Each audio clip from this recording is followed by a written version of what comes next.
আর এটাকে রক্ষা করতেই বাংলার মাটিতে নৌসাদদের আগমন ঘটেছে।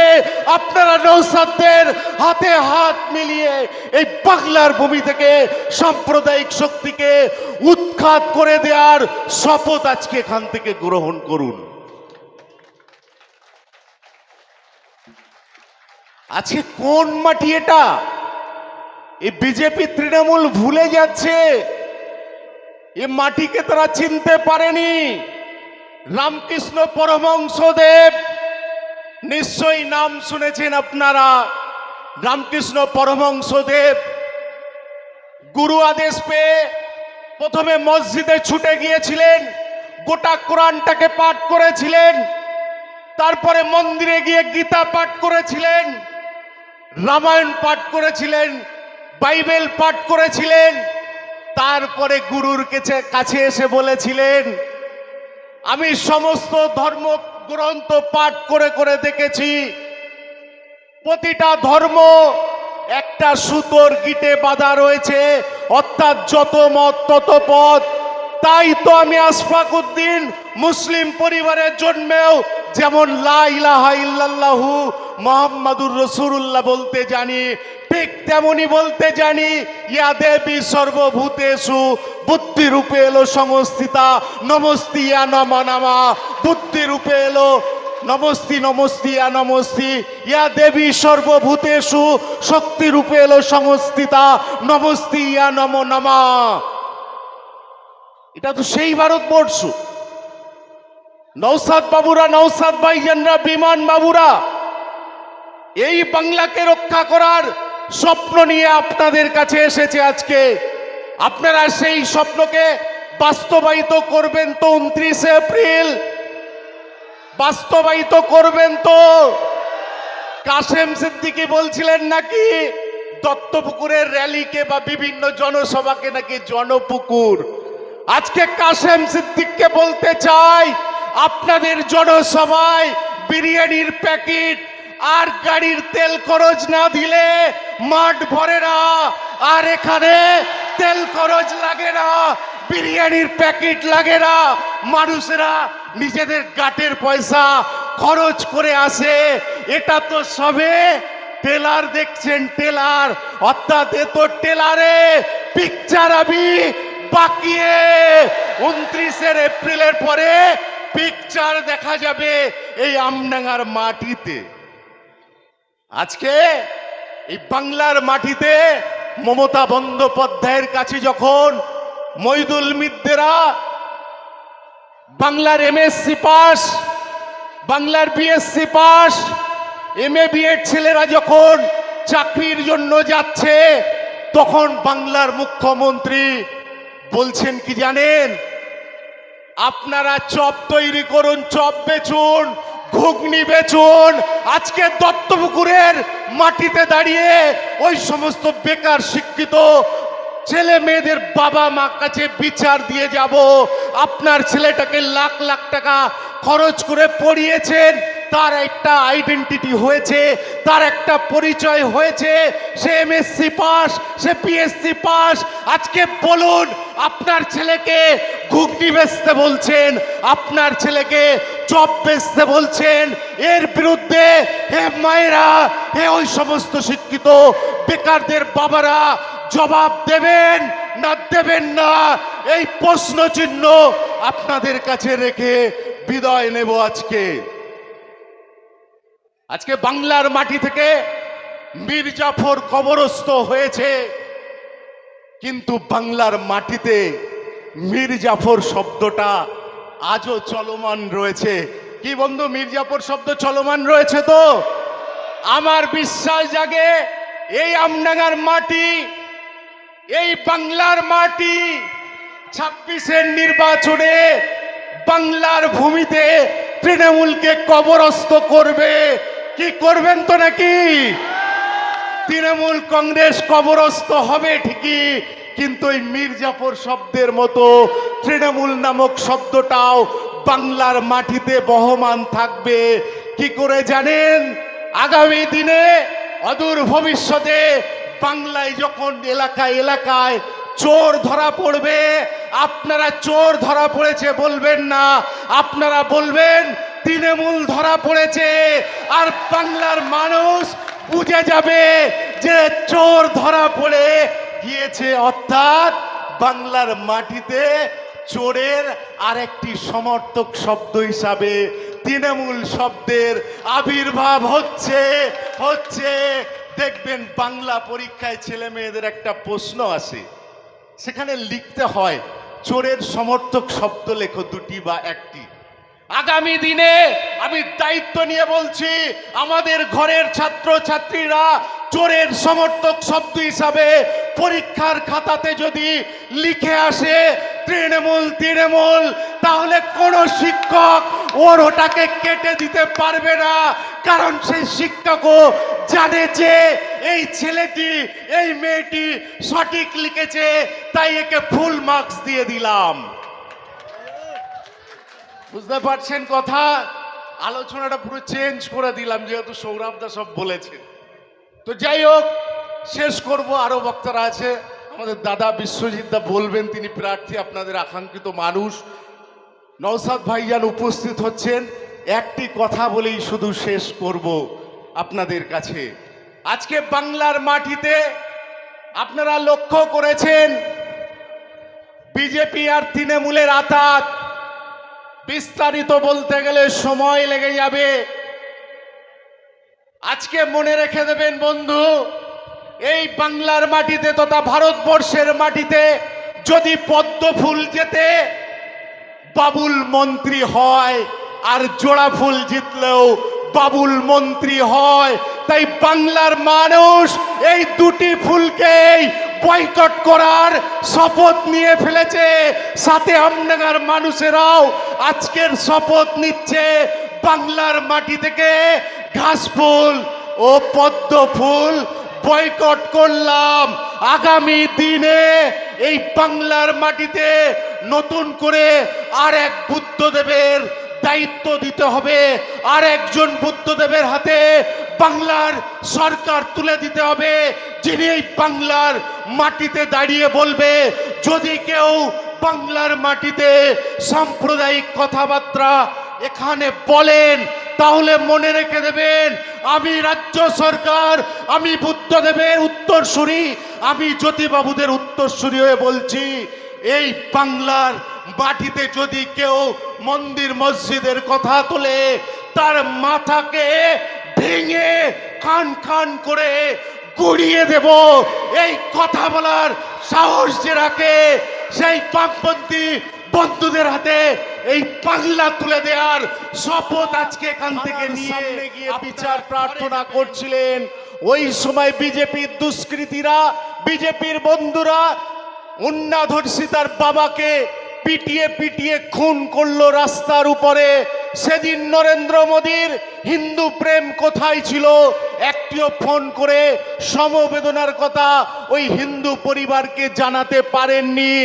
আর যে নেতাকে আপনারা বলছেন দাড়িওয়ালাদের নেতা, টুপিওয়ালাদের নেতা, সংখ্যালঘুদের নেতা, সেই নওশাদ সিদ্দিকী ভাইজান যখন হাঁসখালির মাটিতে আদিবাসী বোন ধর্ষিত হয় তার জন্য ছুটে চলে যায়, তার জন্য প্রতিবাদ করে কোচবিহার থেকে কাকদ্বীপ, সাগর থেকে পাহাড়, আরজি করে যখন আমার বোন হিন্দু পরিবারের তিলোত্তমাকে ধর্ষণ করে খুন করা হয়, ওই তিলোত্তমার পরিবারের কাছেও আমার নওশাদ সিদ্দিকী, যাকে বলা হয় সংখ্যালঘুদের নেতা, তিনি ছুটে গিয়ে সমবেদনা জানান এবং সাগর থেকে পাহাড় জেলাতে জেলাতে মঞ্চ বেঁধে ওই হিন্দু বোনের জন্য প্রতিবাদের সুর তোলেন, আওয়াজ উঠান, বিধানসভার মধ্যেও প্রতিবাদ করেন।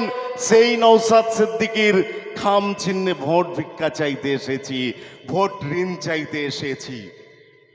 আজকে ভাবতে অবাক লাগে, ভারতবর্ষের মাটিতে আশফাকুল্লাহ, নেতাজি সুভাষচন্দ্র বসু, ক্ষুদিরাম প্রীতিলতা, ভগৎ সিংরা এই ভারতবর্ষের স্বপ্ন তো দেখেনি।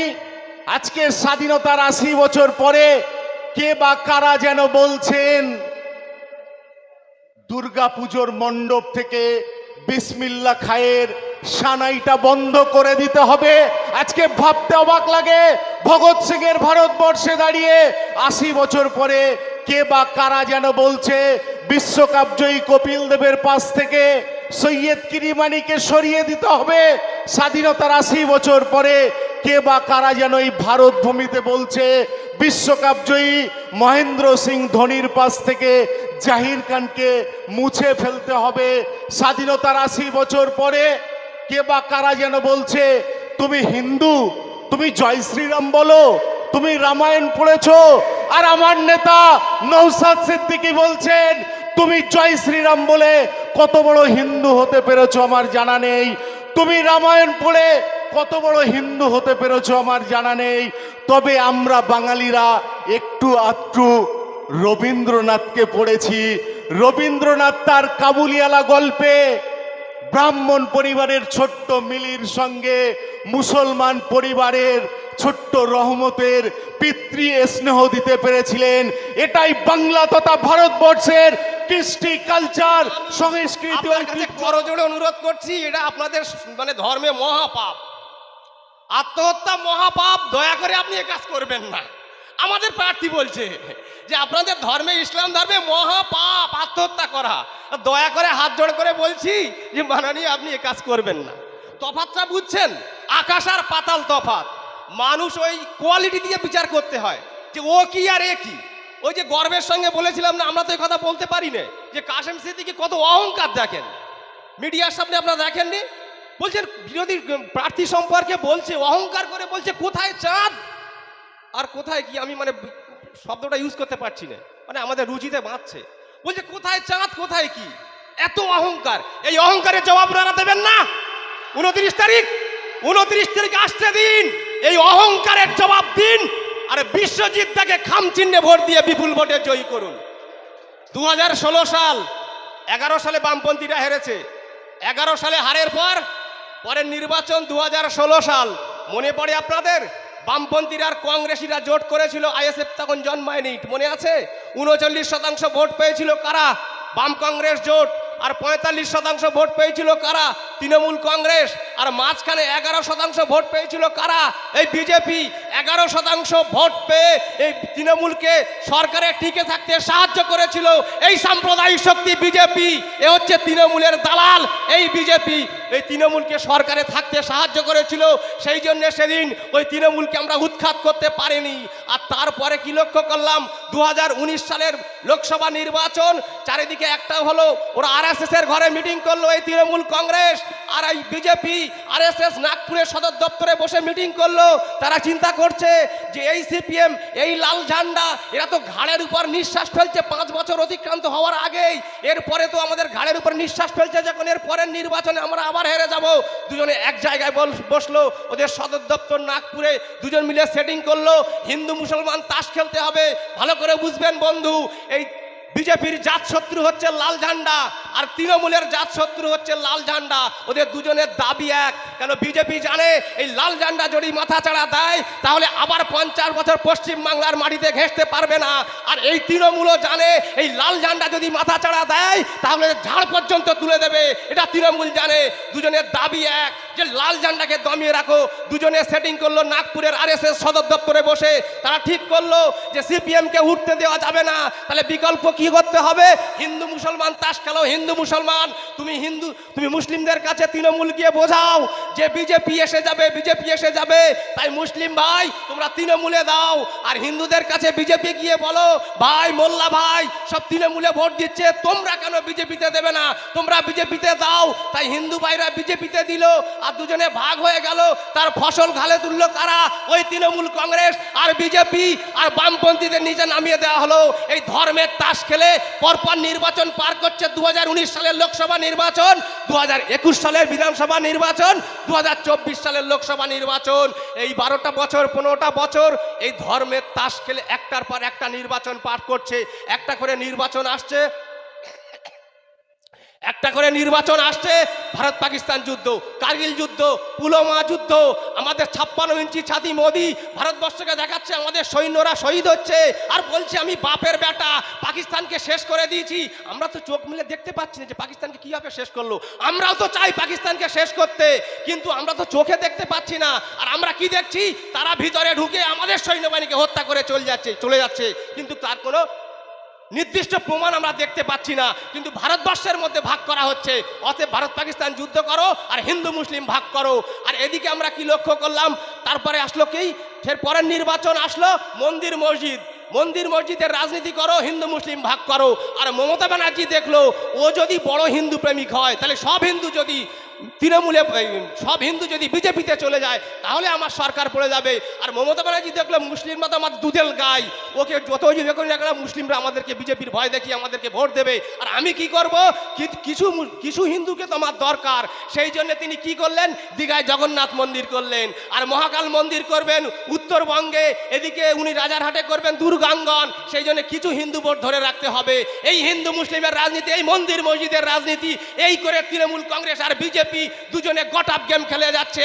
এই বাংলার আকাশে যতদিন না এই তৃণমূল আর বিজেপির গট আপ গেম যদি আমরা ধরতে না পারি, বাংলার আকাশে যে কালো মেঘ জমেছে সেই কালো মেঘ কোনোদিন কাটবে না। আমরা বাংলার মানুষ, আমরা বিকল্প শক্তি বামপন্থীরা লাল ঝান্ডা আর আইএসএফ মিলে বাংলার আকাশে বাতাসে যে বিকল্প শক্তি, যে যাহাই তৃণমূল তাহাই বিজেপি। আমরা বলছি না, মুকুল রায় বলেছিলেন সেই বিজেপি তৃণমূল হচ্ছে মুদ্রার এপিঠ আর ওপিঠ, সেই দুটো পিঠকে আমাদের পরাস্ত করতে হবে, ওই সাম্প্রদায়িক বিজেপিকে সরাতে হবে, আর চরম দুর্নীতিগ্রস্ত তৃণমূল কংগ্রেসকে কবরে পাঠাতে হবে। আর তার জন্য আমরা জোট করেছি বামপন্থীরা, আমরা আইএসএফ, আমাদের দাবি এক, সেই জন্য আমরা জোট করেছি। মানুষের কাছে আমরা আবেদন করছি, সারা বাংলা জুড়ে তৃণমূল কংগ্রেস ভয় পেয়েছে, এই বিজেপি ভয় পেয়েছে, মিডিয়া আমাদের দেখাবে না, চারিদিকে হুল্লোড় উঠেছে এই জোটের পক্ষে। একেবারে উত্তরবঙ্গ থেকে দক্ষিণবঙ্গ পর্যন্ত সর্বস্তরের মানুষ প্রতিজ্ঞা করছে এই জোড়া শত্রুকে হারাতে হবে। আর তার জন্য হচ্ছে প্রকৃত প্ল্যাটফর্ম মানুষের বন্ধু বাম আইএসএফ জোট। তাই আগামী 29 তারিখ আসছে দিন, আমাদের প্রিয় প্রার্থী আমডাঙ্গা কেন্দ্রে আমার আপনার বন্ধু, ঘরের ছেলে, আমরা একসঙ্গে কলেজে রাজনীতি করেছি, আমরা সব সময় থেকে কাছে পাবো। একদম কোয়ালিটি হিসেবে বিচার করবেন, অন্যান্য প্রার্থীকে দেখবেন আর আমাদের প্রার্থীকে দেখবেন। তাই বলবো 29 তারিখ আসছে দিন, আমার আপনার হৃদয়ের বন্ধু, কাছের মানুষ, কাজের মানুষ কমরেড বিশ্বজিৎ দাকে খামচিহ্নে ভোট দিয়ে বিপুল ভোটে জয়ী করবেন, এই আশা ব্যক্ত করে সবাইকে সংগ্রামী অভিনন্দন জানিয়ে আমি আমার সংক্ষিপ্ত কথা শেষ করলাম। ইনকলাব জিন্দাবাদ, ভারতের কমিউনিস্ট পার্টি মার্ক্সবাদী জিন্দাবাদ। ফারুকদাকে ধন্যবাদ।